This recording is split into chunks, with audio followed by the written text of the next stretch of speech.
सभी को सादर जय जिनेन्द्र।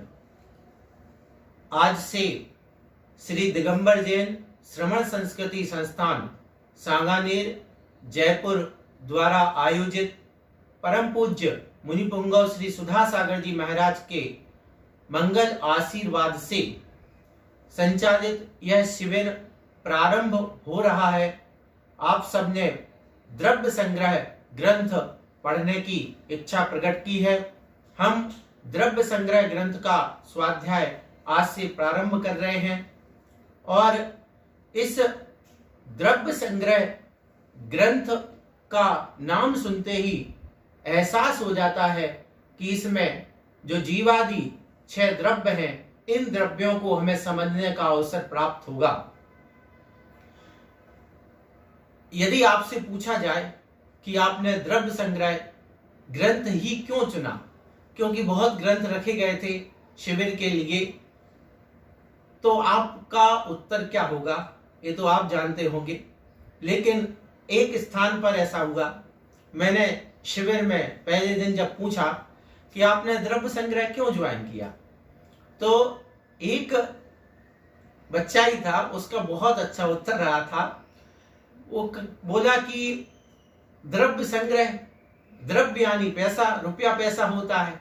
तो मैंने सोचा कि जो लिस्ट लगी थी विषयों की, सब्जेक्ट की जो लिस्ट थी, उस लिस्ट में द्रव्य संग्रह, तो द्रव्य संग्रह देख करके मुझे लगा कि इस ग्रंथ में द्रव्य इकट्ठा करने की, द्रव्य को संग्रह करने की, रुपया पैसा कमाने की कला होगी, इसलिए मैंने द्रव्य संग्रह ग्रंथ को ज्वाइन कर लिया।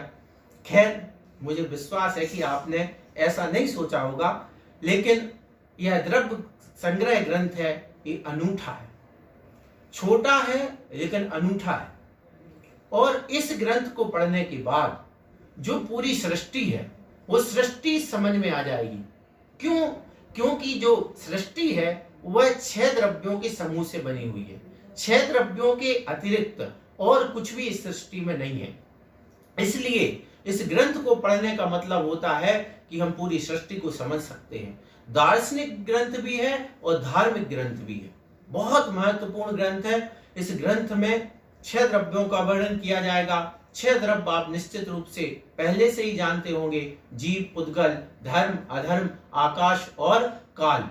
अब तो इन्हीं 6 द्रव्यों का इसमें संग्रह है, इसलिए इसका नाम है क्या? द्रव्य संग्रह।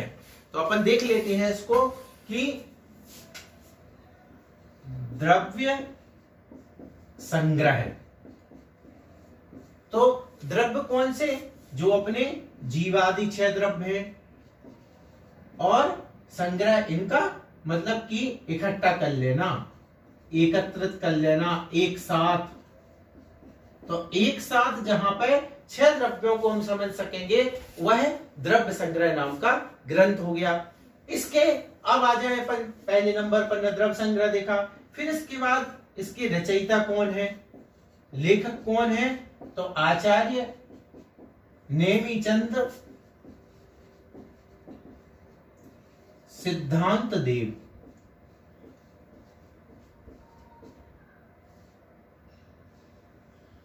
ये इस ग्रंथ के रचयिता है। फिर आपको जानने की इच्छा होगी कि इस ग्रंथ की रचना कहां पर हुई। तो बहुत ही एक प्रसिद्ध अपना तीर्थ स्थल है कोटा के पास में, केशवरायपाटन। केशवरायपाटन में आचार्य नेमिचंद महाराज ने क्या किया? ग्रंथ रचना का स्थान।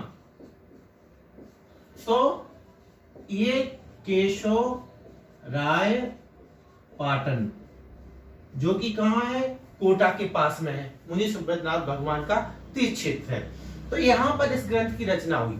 इस ग्रंथ की रचना में सबसे बड़ी बात यह है कि इस ग्रंथ से भी पहले एक द्रव्य संग्रह और लिखी गई, जिस द्रव्य संग्रह में 26 गाथाएं थी, मात्र 26 गाथाएं, उसको लघु द्रव्य संग्रह के नाम से जाना गया।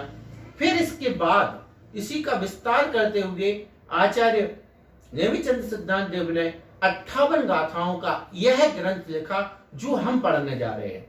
तो इस तरीके से यह द्रव्य संग्रह केशवराय पाटन में रचा गया। इसका समय, तो इस ग्रंथ का समय कब लिखा गया? तो किसी भी ग्रंथ के लिखने का समय, क्योंकि सैकड़ों हजारों साल पुराने अपने ग्रंथ होते हैं, तो उसका समय आचार्य महाराज का जो समय होता है उस समय से निकाला जाता है, यदि तिथि के साथ ग्रंथ में वह उल्लिखित नहीं है तो इसी प्रकार से यहां पर तिथि तो लिखी नहीं है इस ग्रंथ में कि कब लिखा गया, तो हम भी उस कब जाएंगे जब आचार्य नेमिचंद सिद्धांत देव हुए हैं, तो उस समय, तो उनका समय जो है वही अपन इस ग्रंथ का मान लेते हैं। तो इस समय को मैं आपको जो आज प्रचलित ईसवी सन है उस सन के हिसाब से बता रहा हूं कि इसकी रचना कब हुई। तो इसका रचना काल जिसको अपन कहेंगे या रचना का समय कह लो, तो रचना काल है और इसका 1018 से मतलब 1018 से 1068, ये कौन सा ईसवी में जो अभी अपना चलता है। इस प्रकार से इस ग्रंथ की रचना हो गई। अब इसकी अपन को भाषा भी पता होना चाहिए, कौन सी भाषा में लिखा गया है। तो ये भी बहुत बड़ी आपको देखो गर्व की बात है कि जो हमारी अपनी भाषा है, जैनों की भाषा है, हमारे ग्रंथों की आगम की भाषा है, उस भाषा में, ऐसी प्राकृत भाषा में यह ग्रंथ लिखा गया। तो पांचवा पॉइंट हो गया भाषा, इसकी भाषा हो गई प्राकृत। अब जैसे नमोकार मंत्र प्राकृत भाषा में है, बहुत बढ़िया भाषा है, आपको बहुत आनंद आएगा। तो प्राकृत भाषा में हो गया। उसके बाद क्या बचा, अब इसमें कितनी गाथाएं हैं ये भी अपन समझ लेते हैं। गाथा संख्या इसको बोलेंगे क्या, गाथा संख्या। तो गाथा संख्या कितनी होगी इसकी 58, 58 गाथाएं हो गई। और क्या इसमें विशेष बात जो है वो ये है कि इस ग्रंथ को आचार्य नेमिचंद महाराज ने लिखा। तो आचार्य नेमिचंद महाराज ने जो लिखा, इनकी एक अपनी अलग शैली, अपनी विशेषता रही। उस विशेषता में इन्होंने क्या किया कि निश्चय और व्यवहार जो नए अपन जानते हैं, क्योंकि अपन अपना धर्म अनेकांतवाद को लेकर के चलता है, तो निश्चय और व्यवहार हर जगह लिया। जहां भी वो कोई लक्षण करते हैं तो वो निश्चय और व्यवहार, जीव कहेंगे तो जीव कैसे है, उपयोग करता कैसे है, उपयोगमयी कैसे है, जैसे जहां भी जो कुछ कहेंगे वो व्यवहार से ऐसा है, व्यवहार से मूर्तिक है, निश्चय से अमूर्तिक है, इस शैली में चलते हैं। तो इनकी ये विशेषता है कि व्यवहार और निश्चय के द्वारा लक्षणों का कथन किया है। तो ये एक इनकी विशेषता हो गई, और यही विशेषता हमें अनेकांतवादी बनने का संदेश देती है। ये हमें संस्कारित करती है, हमें भी इस दिशा में ऐसा संस्कार देती है, क्योंकि हम जैसा ग्रंथ पढ़ेंगे वैसे हमारे अंदर संस्कार आएंगे। तो हमारे आचार्यों ने ये सब किया। विशेष रूप से नेमिचंद महाराज की ये जो निश्चय व्यवहार से जब हम गाथाएं पढ़ेंगे आपको बहुत बहुत बहुत आनंद आएगा।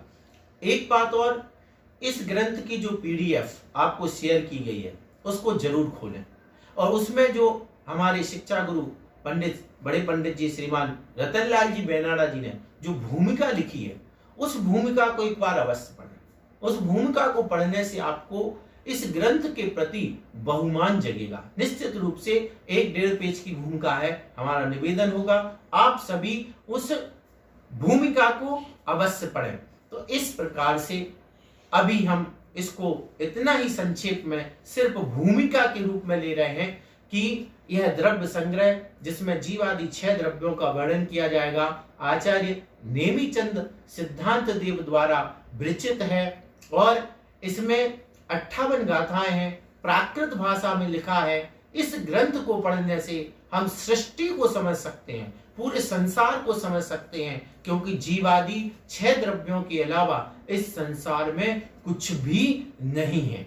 और विशेष बात ये कि जो हमारा अनेकांत धर्म है, अनेकांतवादी जो हमारे विचार है, उसको भी हम इस ग्रंथ के माध्यम से अच्छी तरह सीख समझ पाएंगे, और स्वयं भी उसके साथ हम संस्कारित हो पाएंगे। ग्रंथ की रचना केशवराय पाटन में हुई, ये सारी बातें हमने बताई, और ये छोटी सी एक भूमिका है। कल हम जब लाइव में आएंगे तो वापस अपन इस ग्रंथ को आगे बढ़ेंगे। आप निश्चित मान के चलिएगा कि इस ग्रंथ की कक्षा को आपने ज्वाइन किया है और इसको पूर्ण कराना मेरी जवाबदारी है। यह ग्रंथ निश्चित रूप से पूर्ण होगा। आप इस ग्रंथ का स्वाध्याय पूर्ण रूप से कर सकेंगे और इसको बहुत रोचक तरीके से हम आपको पढ़ाने का प्रयास करेंगे। इसी भावना के साथ सभी को सादर जय जिनेंद्र।